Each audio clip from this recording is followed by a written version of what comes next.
이제 됐다. 너희 둘 다 나가라. 아버지, 내가 아직도 내 아들이라고 생각하나? 자기 어머니를 병원에 입원시킨 자식이 아버님, 저희가 정말 잘못했습니다. 다시는. 잘못했다고? 이게 한두 번인가? 명절 때마다 거짓말해. 가짜 부상해. 이제는 폐기 직전 음식까지. 도대체 우리를 뭐라고 생각하는 거야? 아버지, 저희가 더 이상 변명하지 마라. 이제부터 우리 집에 오지 마라. 명절에도 오지 말고. 여보, 당신은 이제 좀 가만히 있어요. 당신이 저러니까 저 녀석들이 더 심해지는 거야. 이제는 내가 나서야겠어. 내가 어렸을 때 나는 단 한 번도 너에게 거짓말을 한 적이 없다. 힘들 때도 정직하게 살았고 너에게도 그렇게 가르쳤다. 그런데 이게 뭐야? 내가 이렇게 변할 줄은 정말 몰랐다. 아버지, 사연을 듣고 난 후 각자의 의견을 댓글로 남겨주시기 바랍니다. 사소한 댓글이라도 사연자분에게 큰 힘이 될 수 있습니다. 각색될 수 있고 사연자분의 입장에서 구성될 수 있습니다. 전순화 여사의 가정은 명절이면 언제나 웃음소리가 가득했습니다. 그녀는 아들 선모가 결혼하기 전까지의 그 시절을 떠올리면 지금도 가슴 한켠이 따뜻해졌습니다. 명절이 다가오면 그녀는 며칠 전부터 장을 보고 음식을 준비하느라 분주했지만 얼굴에는 늘 미소가 가득했습니다. 특히 설날이면 새벽부터 일어나 떡국을 끓이고 갖은 나물을 무치느라 바빴지만 그 모든 것이 행복한 수고로움이었습니다. 선모는 어린 시절부터 부모님의 자랑이었습니다. 그녀의 아들은 틈만 나면 부엌에 들어와 어머니의 일손을 거들었고 아버지가 대청소를 하실 때면 언제나 먼저 나서서 도왔습니다. 명절 전날이면 어김없이 찾아와 집 안 구석구석을 깨끗이 청소하고 무거운 짐을 옮기는 일도 마다하지 않았습니다. 그의 따뜻한 마음씨는 이웃들 사이에서도 소문이 자자했고 그녀는 그런 아들이 있어 늘 자부심을 느꼈습니다. 어머니, 제가 도와드릴게요. 김치는 제가 꺼낼게요. 아이고, 우리 아들. 너무 고마워. 근데 조심해야 해. 김치독 무거워서 다칠라. 그녀는 그런 대화를 나눌 때마다 가슴이 뿌듯했습니다. 명절날이면 친척들이 모여들어 집안은 더욱 북적거렸고 맏며느리도 없는 살림이었지만 선모가 있어 그녀는 전혀 힘들지 않았습니다. 친척들은 늘 선모를 칭찬했고 그럴 때마다 그녀의 어깨는 으쓱해졌습니다. 저녁이면 온 가족이 모여 앉아 윷놀이를 하곤 했습니다. 방 안 가득 터져 나오는 웃음소리에 그녀의 마음은 꽃처럼 피어났습니다. 선모는 항상 어머니 편이 되어 주었고 게임에서 이기면 어린아이처럼 좋아하는 그녀를 바라보며 함께 기뻐했습니다. 진 사람이 이긴 사람에게 간식을 사주는 것이 그들만의 특별한 규칙이었고 그때마다 선모는 어머니를 위해 기꺼이 지갑을 열었습니다. 어머니, 우리가 이겼다. 이번에도 우리가 최고네. 그때마다 그녀는 아들의 어깨를 두드리며 행복한 미소를 지었습니다. 명절이 끝나갈 무렵이면 친척들은 하나둘 돌아갔지만 선모는 늘 끝까지 남아 뒷정리를 도왔습니다. 설거지를 하면서도 마당을 쓸면서도 그의 얼굴에는 미소가 가득했습니다. 힘든 내색 한 번 하지 않고 묵묵히 일하는 모습에 그녀는 늘 감동했고 때로는 미안한 마음마저 들었습니다. 명절이 끝나고 일상으로 돌아가는 날이면 선모는 늘 부모님께 안부 전화를 잊지 않았습니다. 피곤하시지는 않으신지, 몸은 편하신지 꼬박꼬박 확인했고 그런 세심한 배려는 그녀의 마음을 더욱 따뜻하게 만들었습니다. 명절 때마다 보여주는 선모의 효심은 주변 사람들의 부러움을 샀고 그녀는 그런 아들을 둔 것을 하늘의 축복이라 여겼습니다. 어머니, 아버지, 이번 주말에 제가 찾아뵐게요. 보고 싶어서요. 이런 따뜻한 말 한마디에도 그녀의 눈시울은 붉어졌습니다. 선모는 명절뿐만 아니라 평소에도 부모님을 자주 찾아왔고 그때마다 그녀는 아들의 마음씨가 얼마나 고마운지 몰랐습니다. 때로는 바쁜 회사 일정 중에도 짬을 내어 찾아왔고, 그럴 때면 그녀는 더욱 미안하고 고마웠습니다. 그 시절 명절은 그저 즐거움 그 자체였습니다. 시간이 흘러 세월이 변해도 그녀의 마음 속에는 그때의 따뜻했던 기억들이 고스란히 남아 있었습니다. 명절마다 보여준 선모의 효심, 가족들과 함께했던 즐거운 시간들, 그리고 그 모든 순간이 만들어낸 행복한 추억들은 그녀의 삶에서 가장 소중한 보물이 되었습니다. 하지만 그녀는 아직 알지 못했습니다. 선모의 결혼 이후로 그들의 명절이 얼마나 큰 변화를 맞이하게 될지를, 그리고 그 변화가 그녀의 마음에 얼마나 큰 상처를 남기게 될지를. 아들 선모가 며느리 미진과의 결혼을 알렸을 때만 해도 전순화 여사는 가슴이 설렜습니다. 그녀는 며느리를 맞이할 생각에 잠도 못 이룰 만큼 기대에 부풀어 있었습니다. 하지만 그 기대는 오래가지 못했습니다. 결혼식 당일 미진의 차가운 눈빛과 굳은 표정은 그녀의 마음을 언뜻 불안하게 만들었습니다. 어머니, 요즘에는 다 분가하시는 거 아시죠?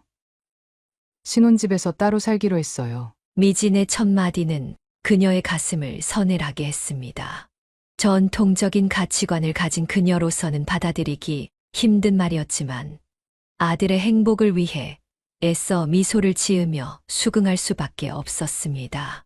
결혼 후 첫 명절, 그녀는 평소보다 더 정성을 들여 음식을 준비했습니다. 새로 맞이한 며느리의 입맛에 맞추고 싶은 마음에 이것저것 더 준비했지만 미진의 반응은 차가웠습니다.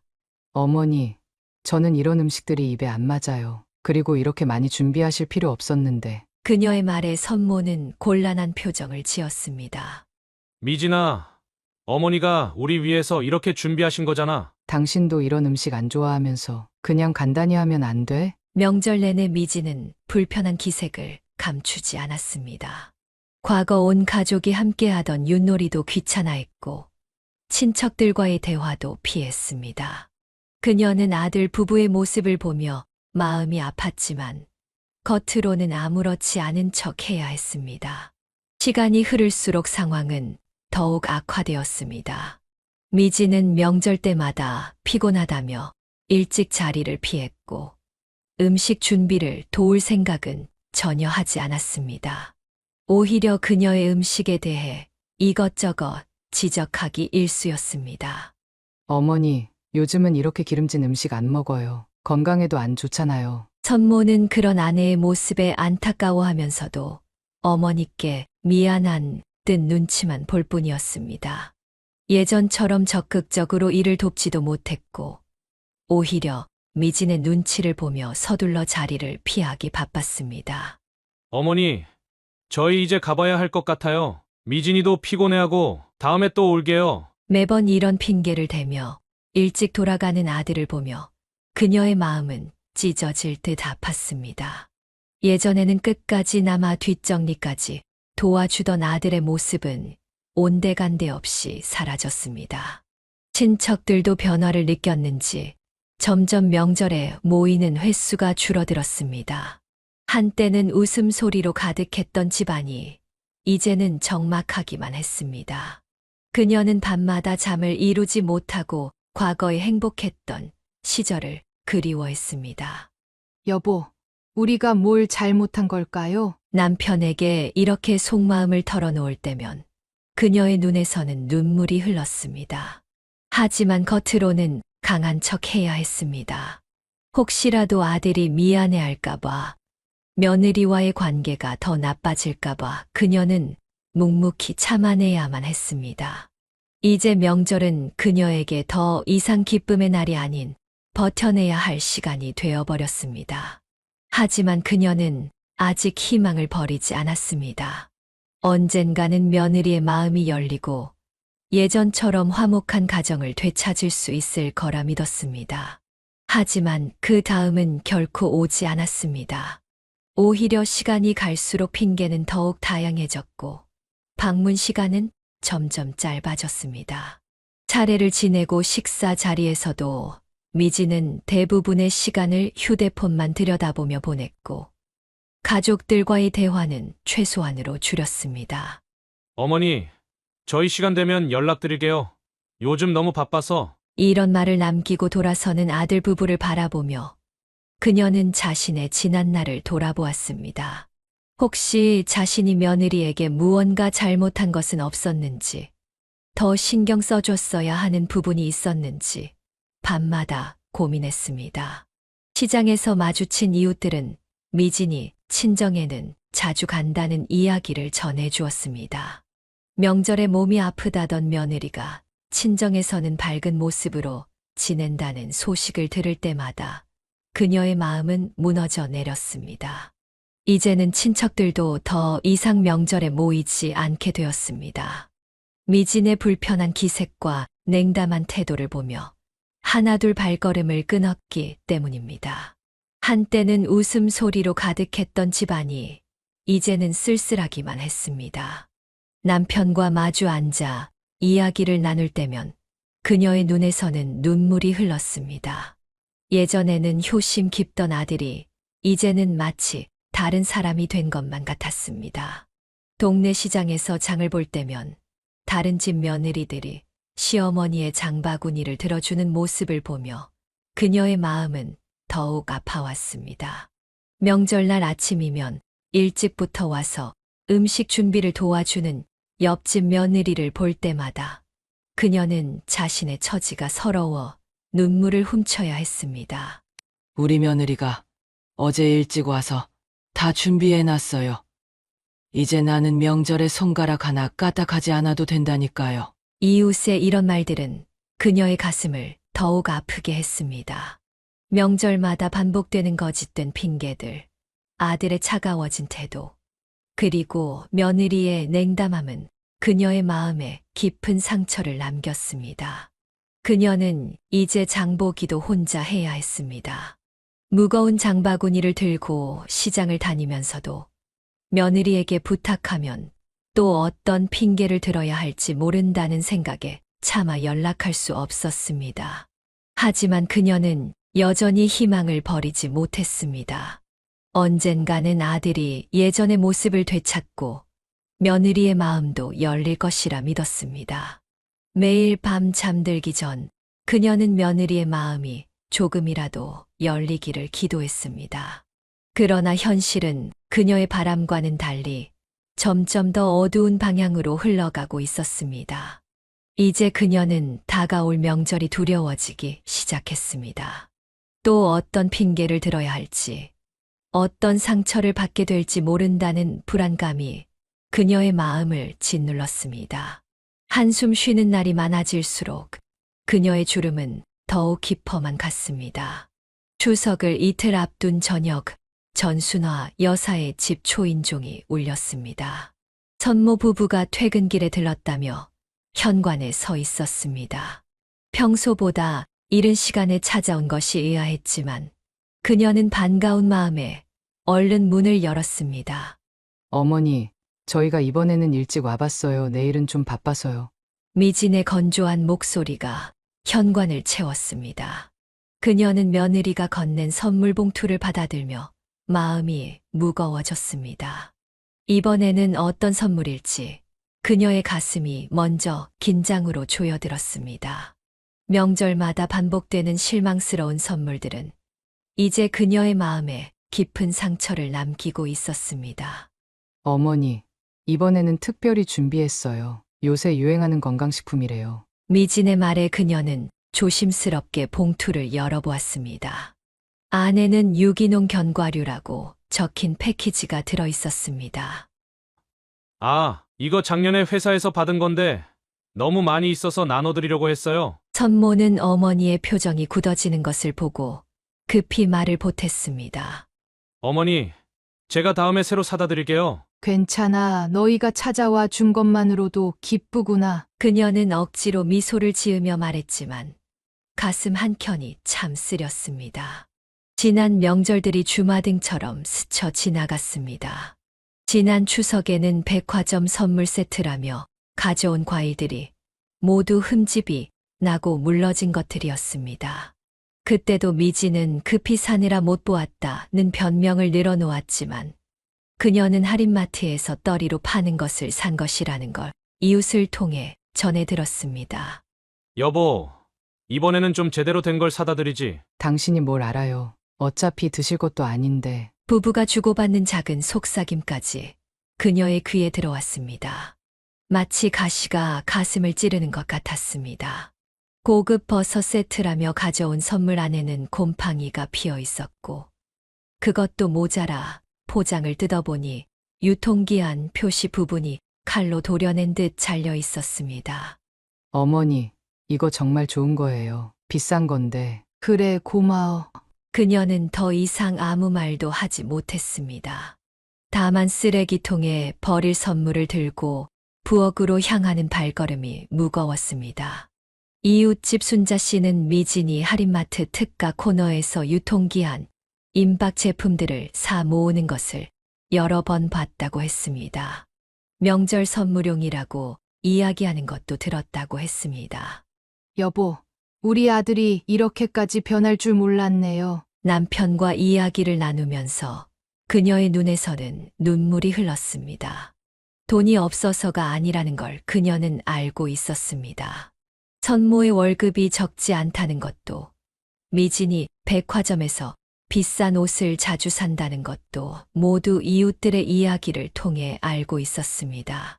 이제 명절이 다가올 때면 그녀는 선물 받는 것이 두려워졌습니다. 봉투를 열 때마다 느껴지는 실망감, 그리고 그것을 감추려 애쓰는 자신의 모습이 비참하게 느껴졌습니다. 어머니, 이번에는 진짜 좋은 거예요. 비싼 거라서 함부로 못 사는 건데. 이런 거짓말이 계속될수록 그녀의 마음속 상처는 더욱 깊어만 갔습니다. 이제는 선물을 받을 때마다 무슨 말을 해야 할지, 어떤 표정을 지어야 할지 걱정부터 앞섰습니다. 하지만 가장 아픈 것은 아들의 변한 모습이었습니다. 예전에 그 따뜻하고 효심 깊던 아들은 온데간데 없이 사라지고, 이제는 아내의 거짓말에 동조하며 어머니의 마음의 대못을 박는 아들만이 남아 있었습니다. 이제 그녀는 선물보다는 마음을 바라게 되었습니다. 비록 빈손이라도 진심 어린 마음으로 찾아와 주길, 그저 그것만을 바라게 되었습니다. 선물 봉투를 건넨 미진이는 다리를 절뚝이며 들어왔습니다. 전순화 여사는 깜짝 놀라 며느리를 바라보았습니다. 미진의 오른쪽 다리에는 기브스가 채워져 있었습니다. 어머, 미진아. 이게 어떻게 된 일이니? 어머니, 계단에서 넘어져서요. 한 달은 걷기 힘들 것 같아요. 미진의 말에 그녀는 안타까운 마음에 얼른 방석을 내어주며 자리를 펴주었습니다. 아무리 며느리와의 관계가 좋지 않다 해도 다친 모습을 보니 마음이 아팠습니다. 많이 다쳤구나. 병원은 가봤니? 네. 올해 명절에는 제가 아무것도 도와드리지 못할 것 같아요. 미진은 고통스러운 표정을 지으며 말했습니다. 천모는 아내의 옆에서 걱정스러운 눈빛으로 미진을 바라보았습니다.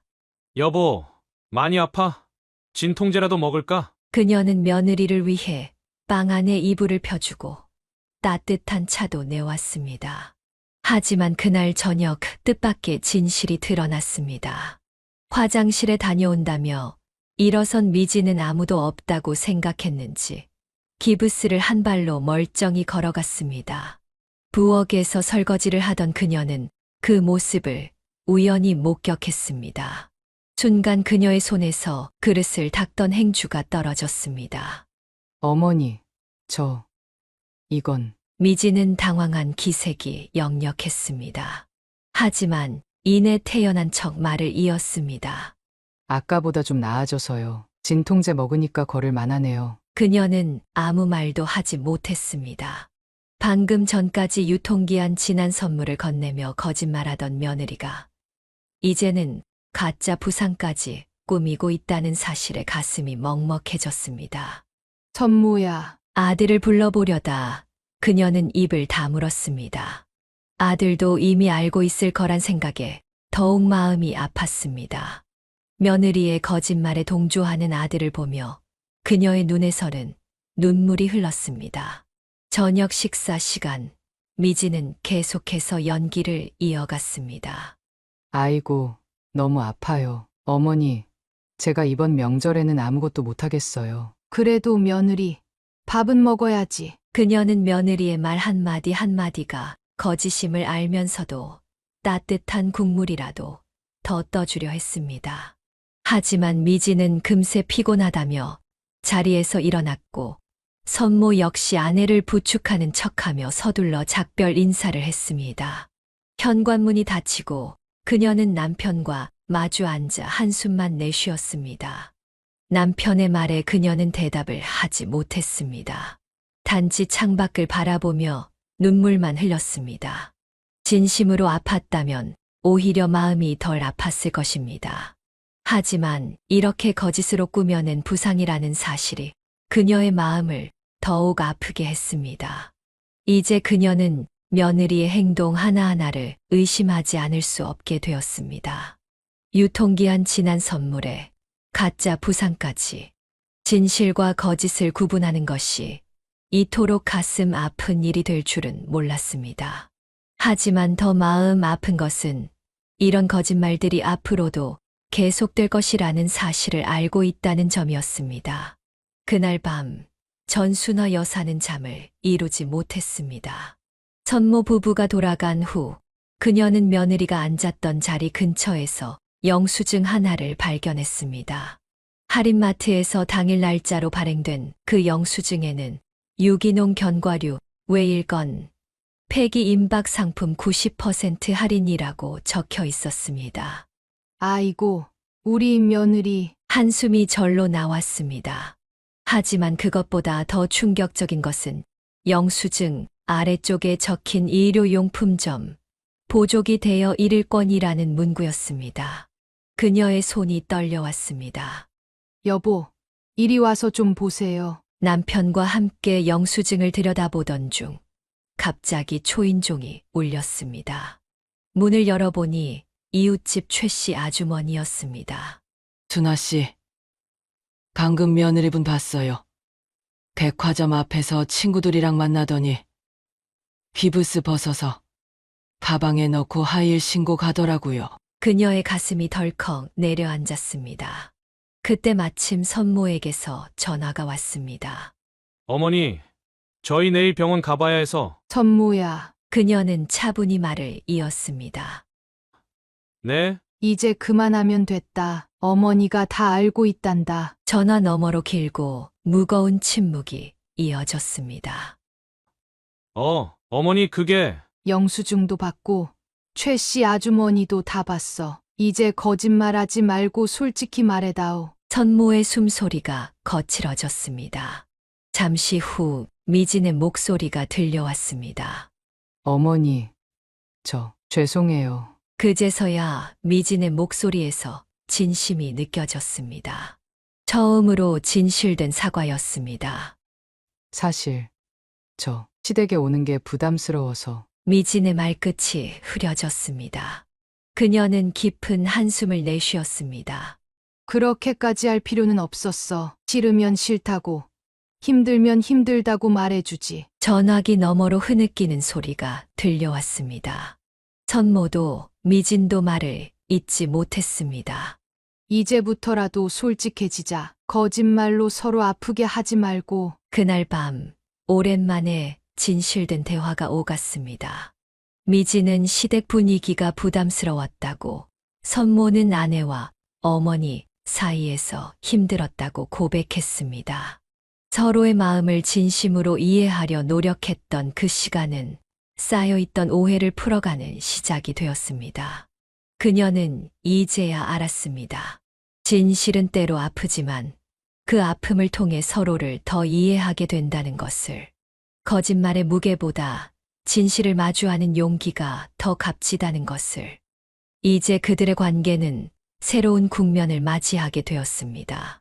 진실을 마주한 그날 이후 전순화 여사는 아직도 선모 부부가 가져온 견과류를 바라보며 한숨을 내쉬었습니다.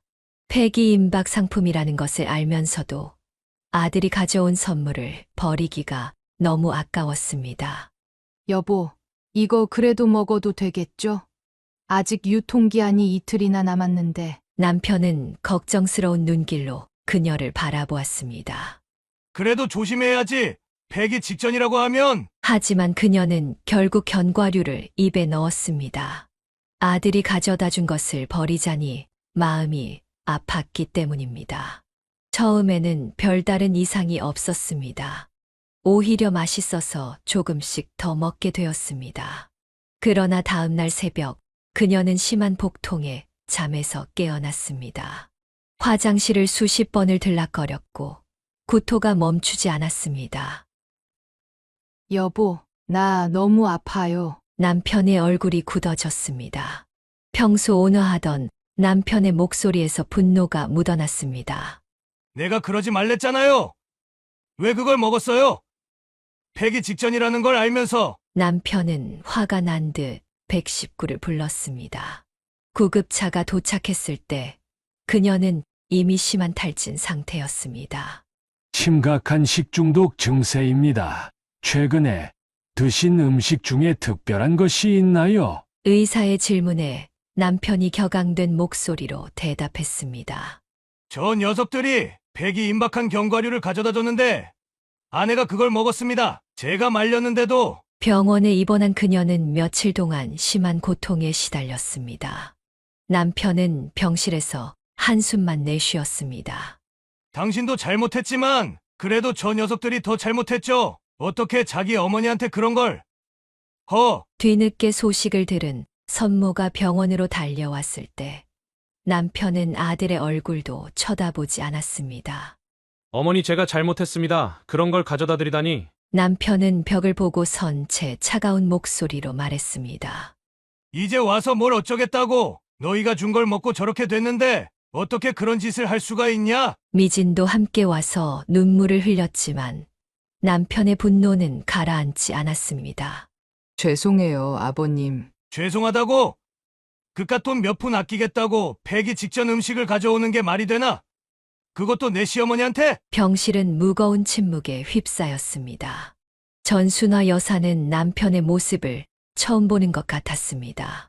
평소 온화하기만 하던 남편의 이런 모습은 처음이었습니다. 일주일 동안의 입원 생활 동안 남편은 병실을 지키며 한숨만 내쉬었습니다. 선모가 병원비를 내겠다고 할 때도 차갑게 거절했습니다. 돈이 문제가 아니야. 너의 마음가짐이 문제지. 가족들과의 관계는 더욱 서먹해졌습니다. 특히 남편은 선모에게 전화가 와도 받지 않았고 미진의 이름이 나오면 자리를 피했습니다.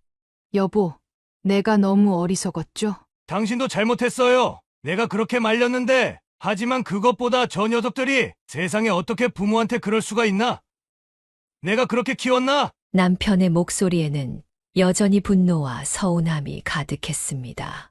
선모가 어렸을 때부터 자식 교육에 온 정성을 다했던 남편이었기에 아들의 이런 행동은 더욱 큰 상처로 남은 듯했습니다. 당신은 너무 잘 믿으려고만 해요. 자식이라고, 며느리라고. 그러다 이번처럼 큰일이 날 뻔했잖아요. 그녀는 남편의 말에 아무 대답도 하지 못했습니다. 아들이 가져다 준 것이라면 무조건 받아들이려 했던 자신의 모습이 부끄러웠습니다. 이제 그녀는 매일 밤 하늘을 보며 기도했습니다. 무너진 가족 관계가 다시 회복되기를, 특히 남편의 분노와 서운함이 치유되기를. 하지만 그 길이 얼마나 멀고 험할지 아직은 알 수 없었습니다. 다만 이번 일을 계기로 진정한 가족의 의미와 신뢰의 중요성을 뼈저리게 느끼게 되었습니다. 병실의 무거운 침묵을 깨고 남편이 자리에서 벌떡 일어났습니다. 더는 참을 수 없다는 듯 선모를 향해 돌아섰습니다. 이제 됐다. 너희 둘 다 나가라. 아버지, 내가 아직도 내 아들이라고 생각하나? 자기 어머니를 병원에 입원시킨 자식이. 남편의 떨리는 목소리에는 분노와 실망감이 가득했습니다. 전순화 여사는 남편의 이런 모습을 처음 보았습니다. 아버님, 저희가 정말 잘못했습니다. 다시는. 미진의 말이 채 끝나기도 전에 남편이 손을 들어 제스처했습니다. 잘못했다고? 이게 한두 번인가? 명절 때마다 거짓말해. 가짜 부상해. 이제는 폐기 직전 음식까지. 도대체 우리를 뭐라고 생각하는 거야? 아버지, 저희가 더 이상 변명하지 마라. 이제부터 우리 집에 오지 마라. 명절에도 오지 말고. 병실 안이 순식간에 얼어붙었습니다. 천모의 얼굴이 창백해졌고 미지는 고개를 숙인 채 어깨를 떨었습니다. 여보, 전순화 여사가 남편의 소매를 잡았지만 남편은 단호했습니다. 당신은 이제 좀 가만히 있어요. 당신이 저러니까 저 녀석들이 더 심해지는 거야. 이제는 내가 나서야겠어. 남편은 마치 오랫동안 참았던 말을 쏟아내듯 계속해서 말했습니다. 내가 어렸을 때 나는 단 한 번도 너에게 거짓말을 한 적이 없다. 힘들 때도 정직하게 살았고 너에게도 그렇게 가르쳤다. 그런데 이게 뭐야? 내가 이렇게 변할 줄은 정말 몰랐다. 아버지, 저 나가라. 이제 당신들이 보고 싶지 않아. 천모는 무거운 발걸음을 떼며 병실을 나갔고 미진도 그 뒤를 따랐습니다. 문이 닫히자 남편은 의자에 털썩 주저앉았습니다. 여보, 그래도 당신도 이제 그만해요. 자식이라고 며느리라고 다 받아주고 이제는 우리도 좀 살아야지. 늙어서 이렇게 병원 신세까지 지게 하는 자식이 뭐가 자식이야. 남편의 눈가에 눈물이 고였습니다. 평생을 강직하게 살아온 남편에게 아들의 이런 행동은 감당하기 힘든 충격이었을 것입니다. 이제 끝이야. 저 녀석들 전화도 받지 마요. 찾아와도 문도 열어주지 마요. 당신하고 나 이제 우리끼리 살자고. 그날 밤 병실은 유난히 조용했습니다. 창밖으로 보이는 달빛만이 쓸쓸히 비치고 있었습니다. 전순화 여사는 남편의 굳은 결심이 느껴졌습니다. 이제 돌이킬 수 없는 강을 건넌 것 같았습니다. 깊어가는 밤 그녀는 조용히 눈물을 흘렸습니다. 아들과의 관계가 이렇게 끝나버릴 줄은 몰랐습니다. 하지만 이번만큼은 남편의 분노와 결정을 이해할 수 있었습니다. 때로는 단절도 필요한 것인지도 모른다는 생각이 들었습니다. 그날의 일이 있고 난 후 6개월이 흘렀습니다. 전순화 여사의 가정은 깊은 침묵 속에 잠겨 있었습니다. 명절이 다가와도 아들의 연락은 없었고 그녀와 남편은 둘만의 조용한 시간을 보내고 있었습니다. 남편은 매일 새벽같이 일어나 농장으로 향했고 그녀는 그런 남편을 묵묵히 내조했습니다. 그러던 어느 날 뜻밖의 전화가 걸려왔습니다. 발신자 표시를 확인한 그녀의 손이 떨렸습니다. 전모였습니다. 어머니 저예요. 오랜만에 듣는 아들의 목소리는 어딘가 조심스러웠습니다. 그동안 잘 지냈니? 네, 어머니. 혹시 아버지 농장 그쪽 땅 재개발 이야기 들으셨어요? 그녀의 가슴이 철렁 내려앉았습니다.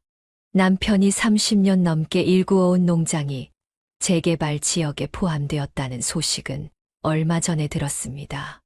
남편이 젊은 시절부터 피와 땀으로 일구어온 그곳에는 이제 싱싱한 채소들이 가득했습니다. 하지만 아들이 그것 때문에 연락했다는 사실이 마음을 무겁게 했습니다. 응, 아버지가 얼마 전에 통지받으셨어. 어머니, 그게 보상금이 얼마나 될까요? 아들의 말에 그녀는 잠시 말을 잇지 못했습니다.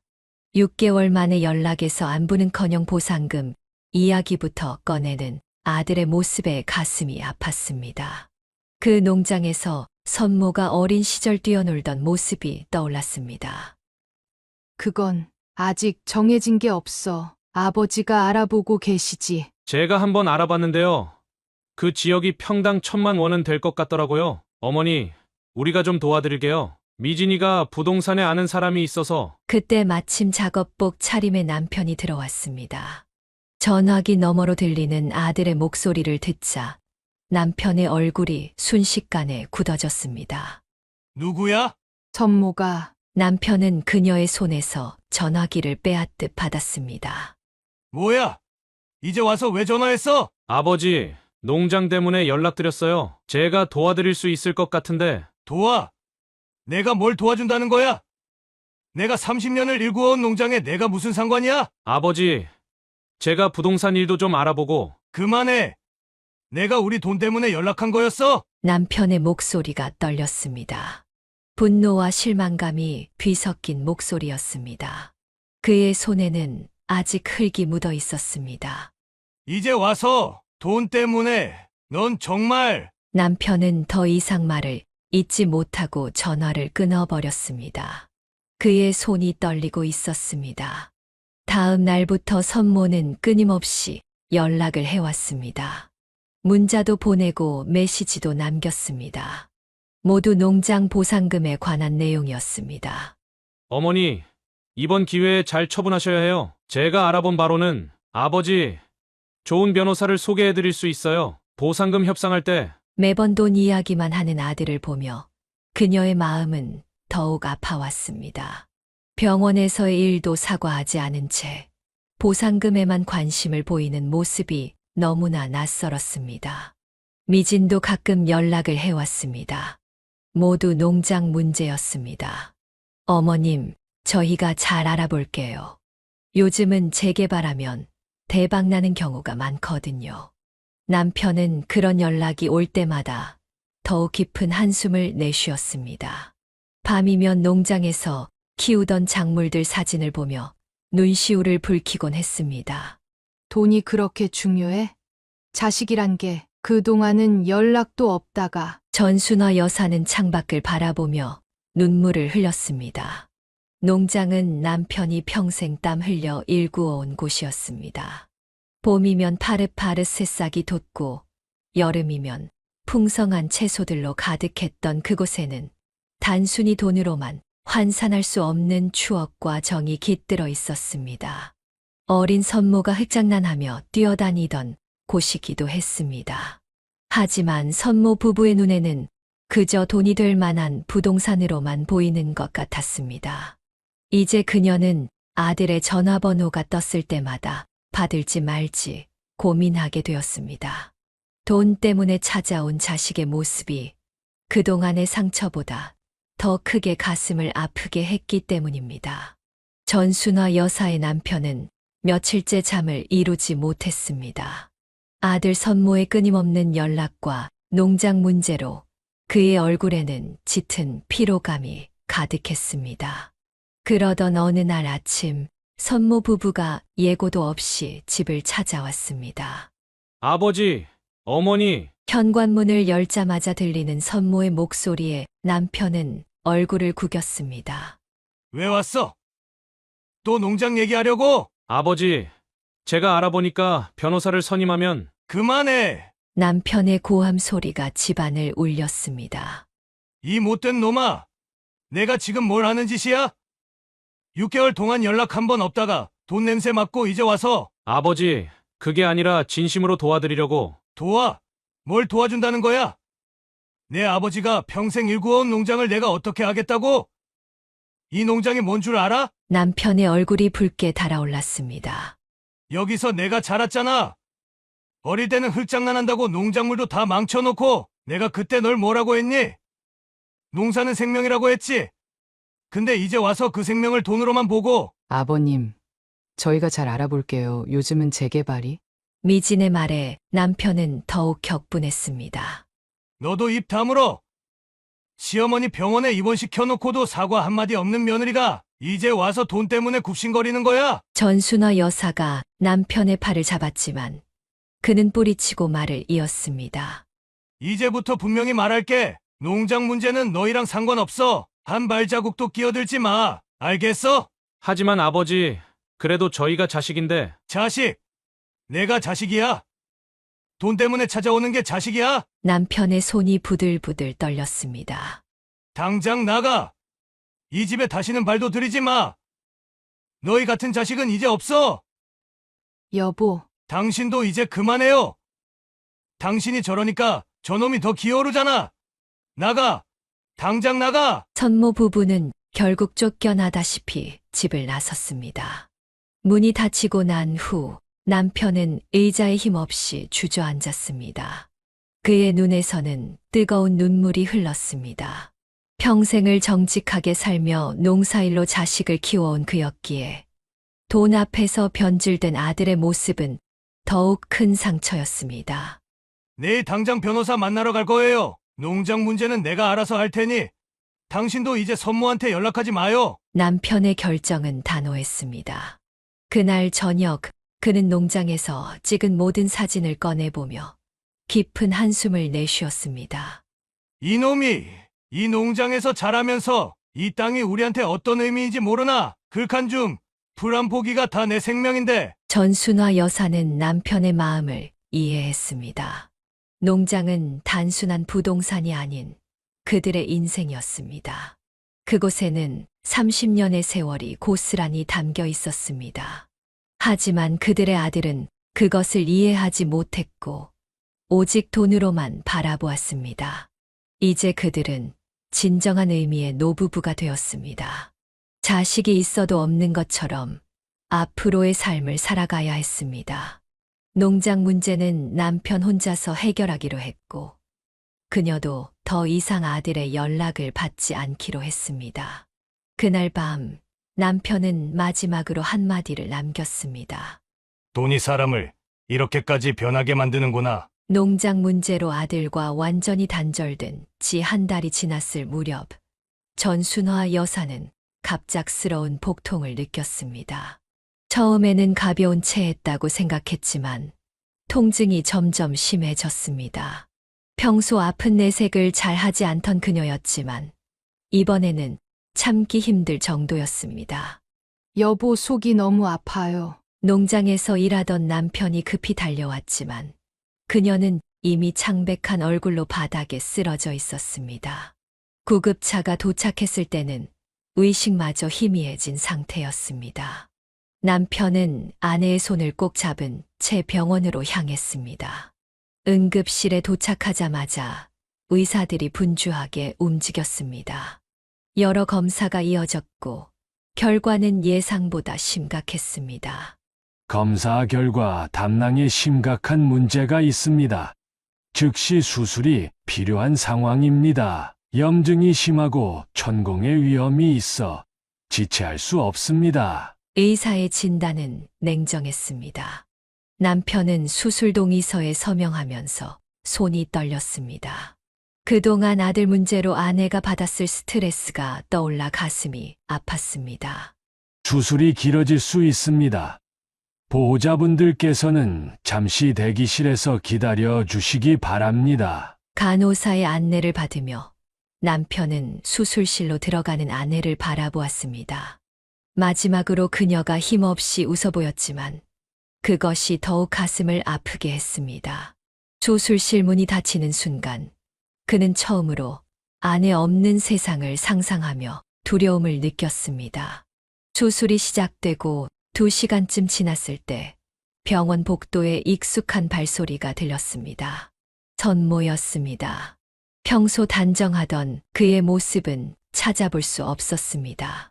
아버지, 남편은 고개를 들어 아들을 바라보았습니다. 천모의 얼굴은 헬쑥했고 넥타이도 비뚤어져 있었습니다. 분명 회사에서 급하게 달려온 모양이었습니다.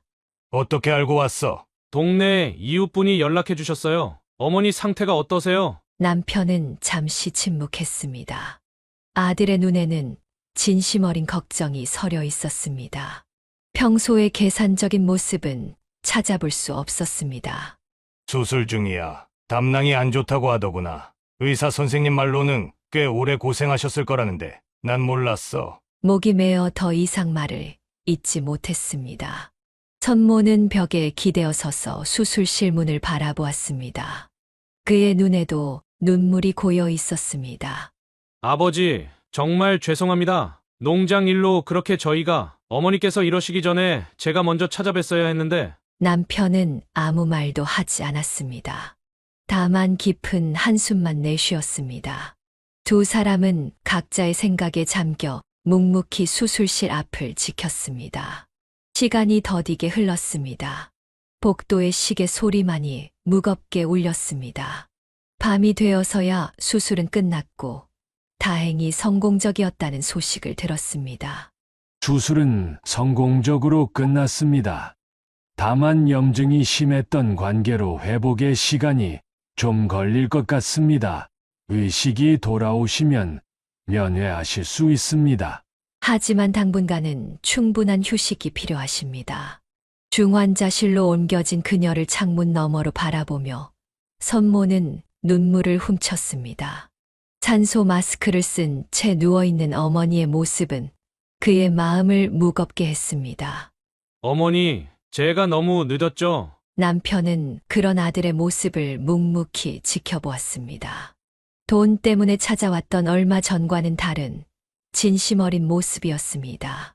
선모야, 네, 아버지. 내 어머니가 널 많이 그리워하셨다. 농장 일로 내가 연락했을 때도 속으로는 내 목소리라도 들을 수 있어 다행이라고 하셨어. 선모의 어깨가 흔들렸습니다.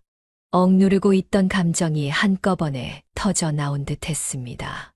죄송합니다. 정말 죄송합니다. 제가 어리석었어요. 그날 밤 병원 복도에서 아버지와 아들은 오랜만에 진심 어린 대화를 나눴습니다. 농장 이야기도 보상금 이야기도 없었습니다. 그저 아픈 어머니에 대한 걱정과 그동안의 후회만이 있었습니다. 마치 오래전 그들이 그랬던 것처럼 어머니가 입원하신 지 이틀째 되던 날, 선모는 집에 가서 어머니의 옷을 가져오기로 했습니다. 부모님 댁에 도착한 그는 우연히 어머니의 방에서 놀라운 것을 발견했습니다.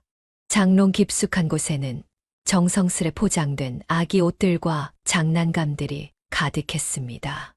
우리 아가에게 라고 적힌 편지와 함께였습니다. 선모는 떨리는 손으로 그 편지를 펼쳤습니다. 우리 며느리가 임신하면 주려고 모아뒀어 줄 수 있을지는 모르지만 할머니의 마음이라고 생각하고 더욱 충격적인 것은 그 아래에서 발견한 낡은 앨범이었습니다.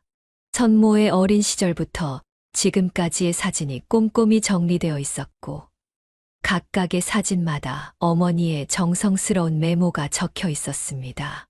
우리 아들 첫 월급날 엄마한테 사준 스카프 메고 찍은 사진, 결혼식 날 너무 듬직한 우리 아들, 며느리와 첫 명절, 앞으로 더 행복했으면. 눈물로 번진 글씨들이 마음을 더욱 아프게 했습니다. 앨범 뒤에는 이웃들에게 보낸 편지의 초안들도 있었습니다. 아들 회사 앞에서 보면 그래도 건강해 보여서 다행이에요. 며느리가 친구들과 웃으며 걷는 모습을 봤어요. 다행히 잘 지내나 봐요. 병원으로 돌아온 선모는 미진에게 이 이야기를 전했습니다. 미진도 깊은 충격에 빠졌습니다. 여보, 우리가 정말 큰 잘못을 했네요. 어머님의 그 깊은 사랑을. 그날 밤 그들은 병실 한켠에서 어머니가 써두신 일기를 읽으며 눈물을 흘렸습니다. 거짓된 선물과 가짜 부상으로 어머니의 마음을 아프게 했던 자신들의 모습이 이제야 얼마나 부끄러운 것이었는지 깨달았습니다. 수술 후 이틀째 되는 날, 전순화 여사는 마침내 의식을 되찾았습니다. 창백한 얼굴로 눈을 뜬 그녀의 시선에 가장 먼저 들어온 것은 병실 한켠에서 졸고 있는 선모의 모습이었습니다. 아들은 이틀 동안 회사도 가지 않고 병실을 지켰습니다. 선모야, 그녀의 희미한 목소리에 선모가 눈을 떴습니다. 어머니, 정신이 드세요? 많이 아프세요? 선모는 허둥지둥 어머니 곁으로 달려왔습니다. 그의 눈에는 피곤함과 걱정이 가득했습니다. 물. 좀. 선모는 조심스럽게 어머니의 입술에 물을 적셔드렸습니다. 그 모습을 보던 남편은 문득 아들이 어렸을 때 아픈 어머니를 정성스럽게 간호하던 모습이 떠올랐습니다. 아버지는 잠시 농장에 다녀오신다고 하셨어요. 제가 있을 테니까 걱정 마세요. 선모는 어머니의 이마에 맺힌 땀을 닦아주며 말했습니다. 그의 손길에는 지난날의 냉담함은 찾아볼 수 없었습니다. 미안하다. 너희한테 걱정을. 어머니, 제가 죄송해요. 제가 그동안 천모의 목소리가 떨렸습니다. 병실창으로 비치는 햇살 아래 어머니의 얼굴은 그 어느 때보다 연약해 보였습니다. 주름진 얼굴과 하얗게 샌 머리카락이 그동안 얼마나 많은 고생을 하셨는지 말해주고 있었습니다. 어머니 기억나세요? 제가 어렸을 때 어머니께서 아프셨던 적이 있었잖아요. 그때 제가 밤새 옆에서 간호해드렸었는데 그럼 내가 학교도 안 가고 그때는 제가 그렇게 했는데 이제는 제가 어머니 아프실 때 곁에도 없었네요. 천모는 어머니의 마른 손을 꼭 잡았습니다. 그의 눈에서는 뜨거운 눈물이 흘렀습니다. 돈에 눈이 멀어서 농장 보상금 때문에 어머니, 아버지 마음도 모르고 제가 정말 나쁜 짓을 했어요. 병실은 잠시 침묵에 잠겼습니다. 복도에서 들리는 발자국 소리와 멀리서 들려오는 안내 방송만이 그 공간을 채웠습니다. 괜찮아. 내가 이렇게 와준 것만으로도 아니에요, 어머니. 제가 잘못했어요. 명절 때마다 거짓말하고 가짜로 아프다고 하고 폐기 직전 음식을 드리고 생각할수록 제가 너무 부끄러워요. 천모는 고개를 숙인 채 계속해서 눈물을 흘렸습니다. 그동안 쌓아온 불효의 시간들이 주마등처럼 스쳐 지나갔습니다. 이제부터는 달라질 거예요. 농장 문제도 아버지 뜻대로 하시게 해드릴게요. 그리고 앞으로는 자주 찾아뵐게요. 미진이도 달라졌어요. 어머니 퇴원하시면 저희 집에서 좀 쉬다 가시는 건 어떠세요? 전순화 여사는 아들의 손을 꼭 잡아주었습니다. 말은 없었지만 그녀의 눈빛에는 용서와 사랑이 담겨 있었습니다. 그날 이후로 선모는 매일 병원을 찾았습니다. 회사가 끝나면 곧장 달려와 어머니의 병간호를 도왔고 주말에는 하루 종일 병실을 지켰습니다. 미진도 매일 들러 시어머니의 손을 잡아주었습니다. 남편은 이런 아들의 모습을 지켜보며 깊은 생각에 잠겼습니다. 어쩌면 이번 일이 그들 가족에게 필요한 시간이었는지도 모른다고 생각했습니다. 돈 때문에 잃어버렸던 가족의 의미를 다시 한번 되새기는 시간. 아버지, 농장에서 키우신 채소들로 어머니 영양식 만들어 드릴게요. 2주간의 입원 생활을 마치고 전순화 여사의 퇴원 날이 밝았습니다. 아침 일찍부터 선모와 미진이 병실을 찾아왔고 남편은 조용히 수속을 밟고 있었습니다. 어머니, 이제 퇴원하시는 날이에요. 저희 집에서 며칠 더 쉬다 가시는 게 어떠세요? 미진의 말에 전순화 여사는 남편을 바라보았습니다. 남편은 잠시 망설이다 고개를 끄덕였습니다. 아버님, 저희가 드릴 말씀이 있어요. 미진이 조심스럽게 입을 열었습니다. 병실 안의 공기가 무거워졌습니다. 죄송합니다. 정말 마음에도 없는 거짓말로 얼마나 마음을 아프게 해드렸는지 이제야 깨달았어요. 천모도 아버지 앞에 고개를 숙였습니다. 아버지 농장은 단순한 땅이 아니라는 걸 이제야 알았어요. 아버지의 젊음과 어머니의 희생, 그리고 우리 가족의 추억이 담긴 곳이잖아요. 제가 너무 어리석었습니다. 남편은 묵묵히 창밖을 바라보았습니다. 잠시 후 그의 입에서 무거운 한숨이 새어나왔습니다. 그래. 내가 그걸 알았다면 됐다. 짧은 한마디였지만 그 안에는 깊은 용서가 담겨 있었습니다. 전순화 여사의 눈에서는 눈물이 흘렀습니다. 퇴원 후 그들은 선모의 집으로 향했습니다. 미지는 며칠 전부터 시부모님을 모실 준비를 해두었다고 했습니다. 현관문을 열자 정성스럽게 꾸며진 방이 그들을 맞이했습니다. 어머님, 이제부터는 제가 진짜 며느리 노릇하겠습니다. 그동안 너무 죄송했어요. 저녁 식사 시간, 미지는 처음으로 직접 음식을 준비했습니다. 서툴지만 정성이 담긴 요리였습니다. 농장에서 가져온 채소로 만들어 봤어요. 어머님께서 좋아하시는 방법으로 해보려고 했는데 식탁에 둘러앉은 가족들의 얼굴에는 오랜만에 따뜻한 미소가 피어났습니다. 이후로 선모 부부는 매주 농장을 찾아왔습니다. 더 이상 보상금 이야기는 없었고 대신 농사일을 돕겠다며 팔을 걷어붙였습니다. 아버지, 저도 농사일 배워볼게요. 어릴 때처럼요. 남편은 말없이 괭이를 건네주었고 그렇게 그들의 새로운 일상이 시작되었습니다. 때로는 서툴고 때로는 실수도 했지만 그 모든 순간이 그들에게는 소중한 화해의 시간이었습니다. 전순화 여사는 이제 미진이 보내는 일상 사진들을 보며 미소 짓습니다. 농장에서 일하는 선모의 모습, 장을 담그는 미진의 모습, 거짓과 냉담함으로 가득했던 그들의 관계는 이제 진심과 따뜻함으로 채워지고 있었습니다. 여보, 우리 아들이 많이 달라졌죠? 남편은 아무 말도 하지 않았습니다. 아직도 아들 부부가 마음에 들지 않았던 것입니다.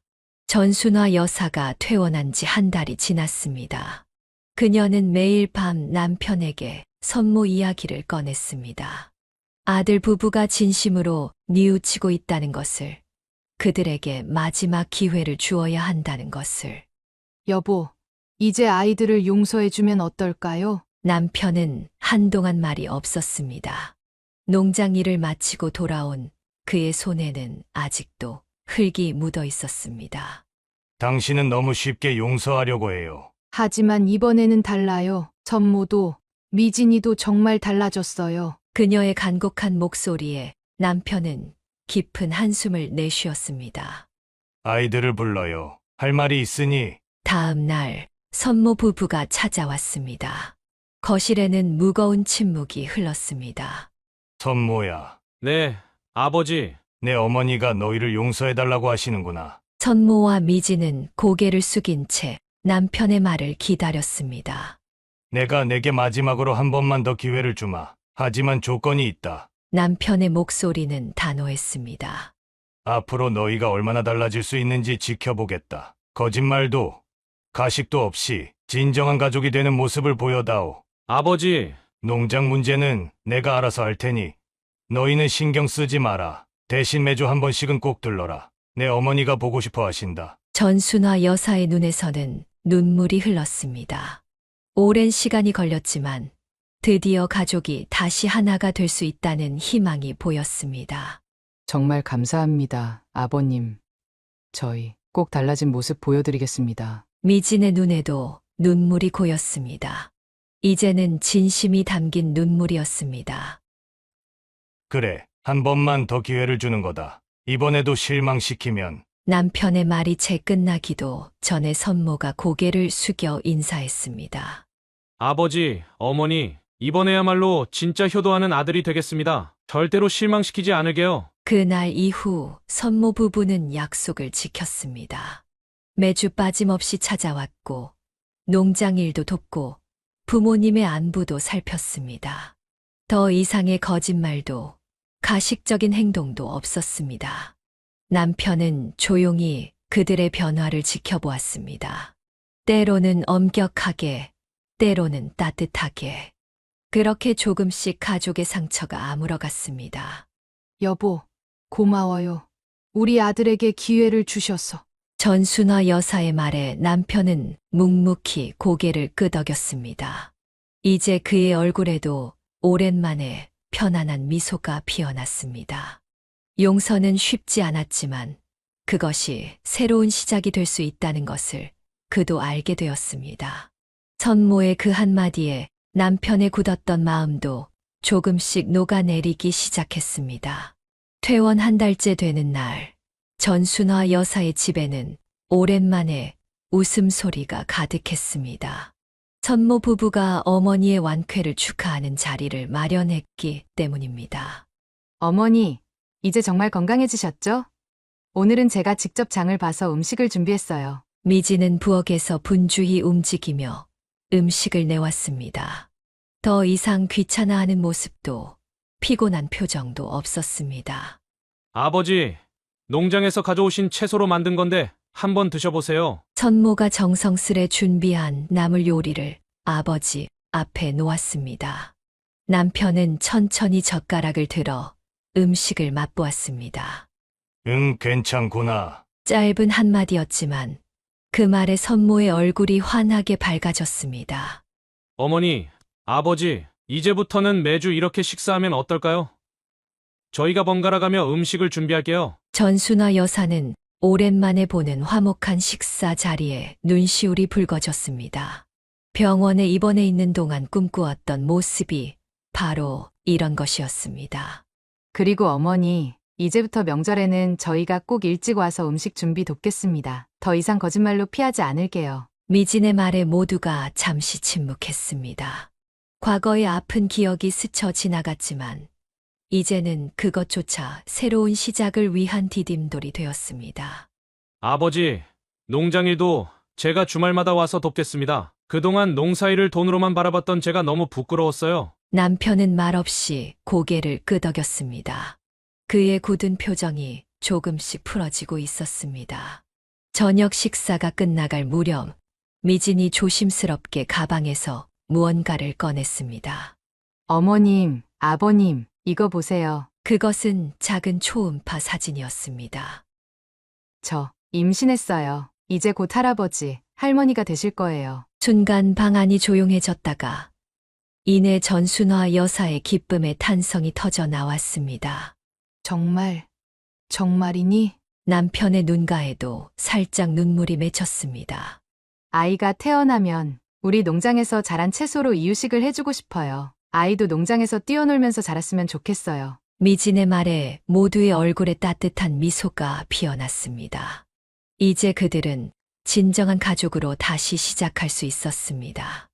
여보, 우리가 이제 진짜 할머니, 할아버지가 되는 거예요. 전순화 여사의 말에 남편은 오랜만에 환하게 웃었습니다. 그래, 이제 정말 가족이 되어보자. 그날 밤 오랜만에 가족 사진을 찍었습니다. 더 이상 어색함도 거리감도 없었습니다. 단지 서로를 이해하고 사랑하는 따뜻한 마음만이 있었습니다.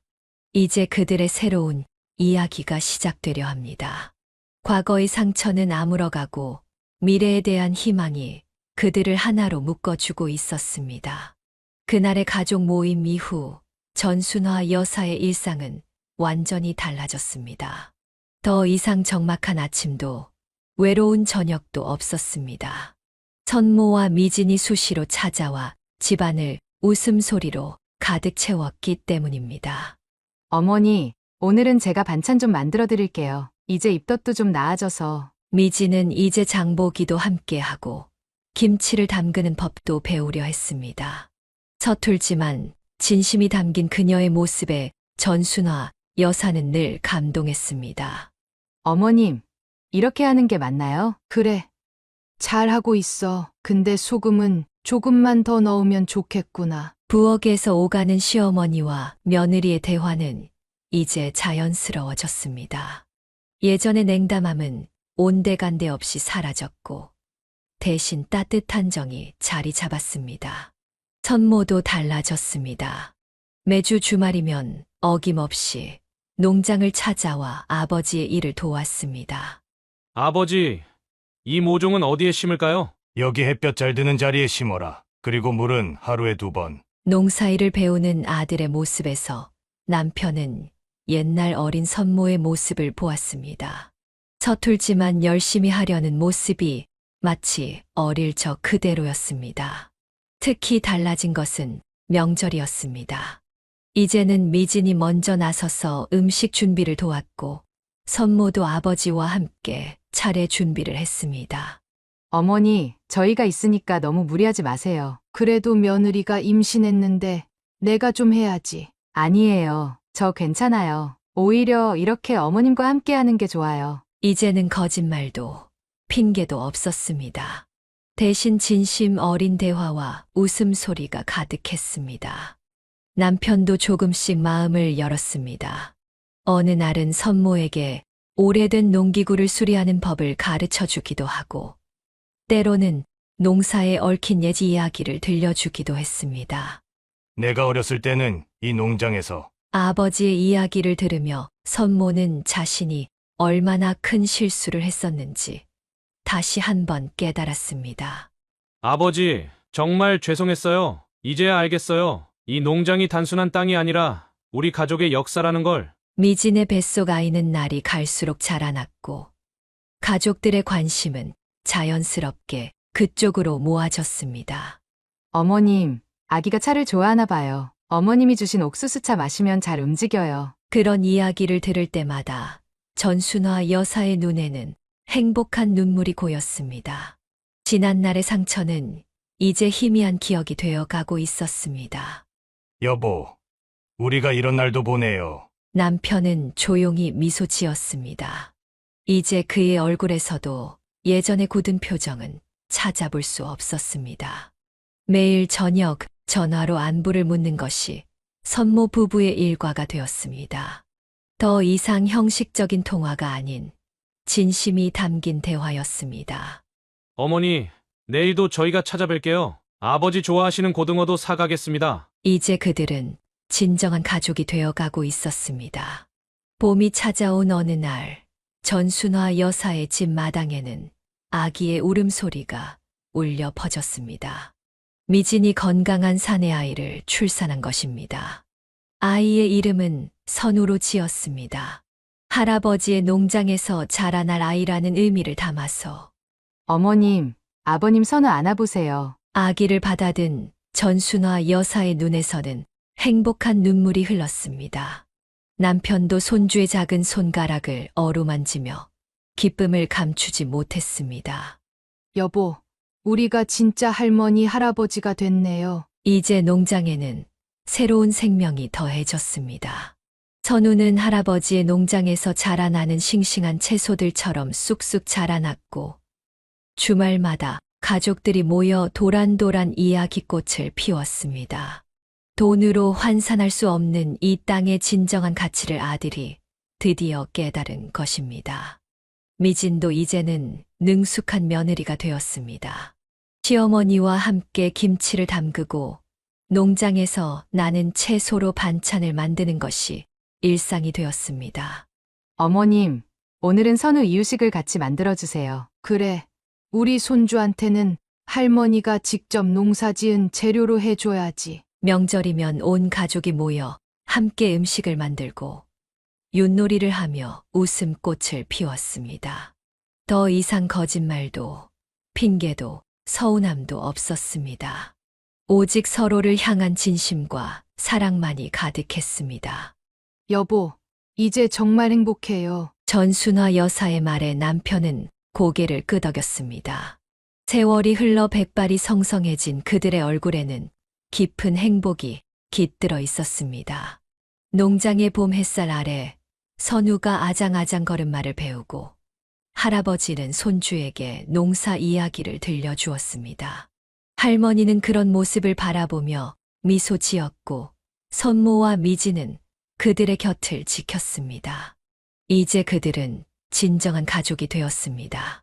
과거의 상처는 모두 치유되었고 그들의 앞에는 더 행복한 미래가 펼쳐져 있었습니다. 농장에는 새로운 생명이 자라나고 그들의 사랑도 함께 자라나고 있었습니다. 사연을 듣고 댓글을 남겨주시기 바랍니다. 사소한 의견일지라도 사연자분에게는 큰 힘이 됩니다. 노골적인 악성 댓글은 사연자분에게 상처가 될 수 있으니 삼가주시기 바랍니다.